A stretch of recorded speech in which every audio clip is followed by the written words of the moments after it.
Hola, soy María Valencia y voy a hablar de la inestabilidad anterior de hombro. Como sabéis, el hombro es una articulación con un rango de movilidad extraordinario, lo que también la hace muy susceptible a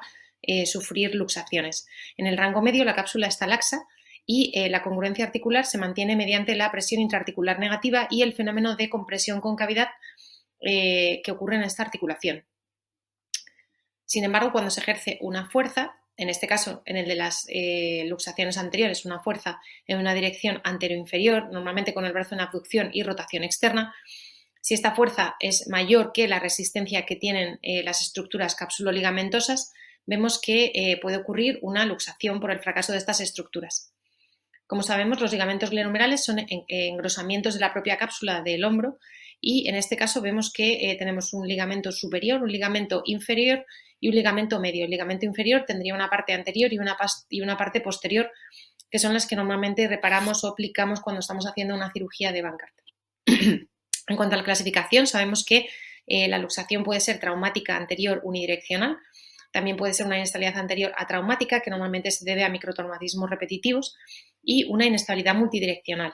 En este caso es que existen luxaciones o subluxaciones que son sintomáticas y que ocurren en más de una dirección, y esto se asocia fundamentalmente a pacientes hiperlaxos. En cuanto a las lesiones asociadas, aunque bueno, es un poco más ir sobre lo mismo porque seguro que ya las conocéis todos, pero bueno, pues tenemos lesiones labrales y del cartílago, en este caso la lesión de Bankart, que es la más frecuente, que está presente hasta en un 90% de los casos y que recordemos que normalmente, como vemos en la imagen, puede cicatrizar a medial con un pequeño componente óseo a veces. En este caso se llamaría una avulsión del periósteo anterior, que es lo que todos conocemos como ALPSA.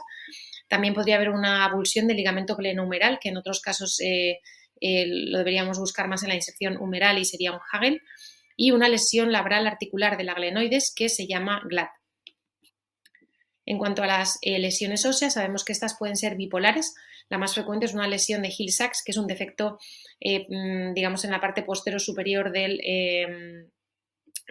húmero, que es muy frecuente también y que está presente en prácticamente todos los casos en los que ha habido una luxación. Y después una lesión cuando el Bankart, es decir, esta avulsión del labrum se acompaña de un pequeño o grande fragmento óseo, se denominaría Boni Bankart, o bien un defecto óseo anterior glenoideo, que bueno, pues, se considera significativo o crítico a partir de 13,5-15% según las series, aunque este dato sigue siendo controvertido.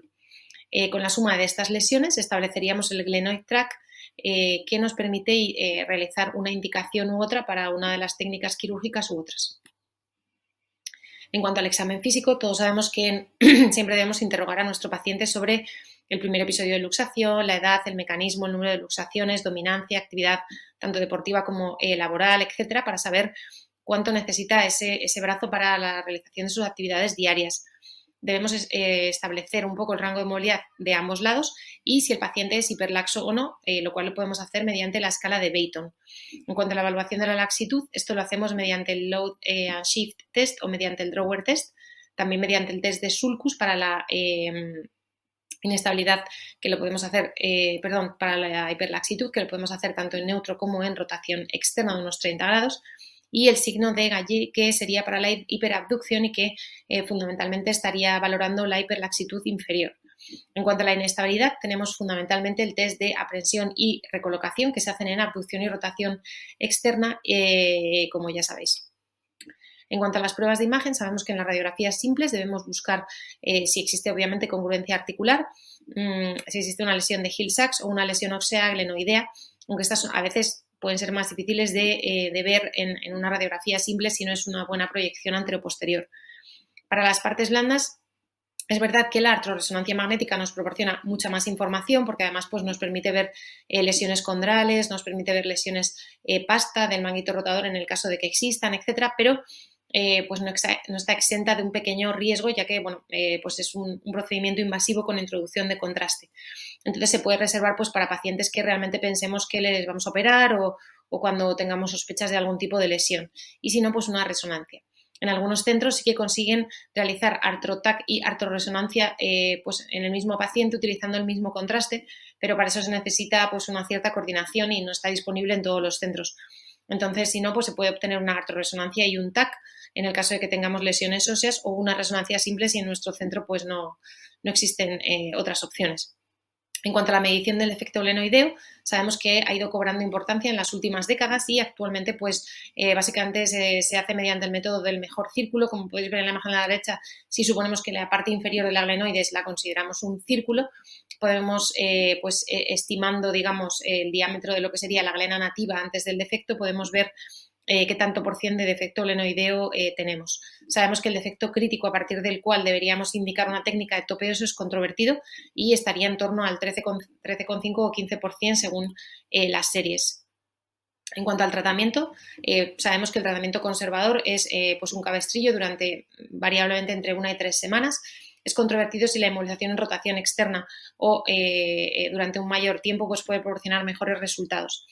Sí que, bueno, sabemos que a la hora de recomendar el ISIS score, a la hora de recomendar el tratamiento conservador o quirúrgico, tenemos diferentes escalas que nos permiten evaluar un poco qué riesgo va a tener este paciente de que vuelva a haber una luxación. En este caso, el ISIS score es un score de inestabilidad en el cual se valora la edad del paciente, el riesgo de traumatismos, las lesiones óseas, etcétera, y con esto podemos estimar qué riesgo tiene el paciente de luxarse, ¿no? Y así poder proporcionarle una información para que él tome una decisión acerca de su tratamiento.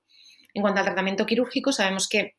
hay una parte de la cirugía que es para las partes blandas, la técnica de Bankart, con o sin plicatura capsular, que la haríamos en el mismo punto en el que reparamos el labrum. Sabemos, por tanto, que el punto anterior inferior es el más importante y que es un punto que debe restaurar, la longitud tanto de toda la estructura capsular como también del ligamento glenohumeral inferior, sobre todo de la parte anterior, como hemos mencionado antes. También se puede añadir otro gesto que sería el remplissage, que como sabéis lo que pretende es digamos hacer que una lesión de Hill-Sachs que era engaging o que podía provocar un compromiso de la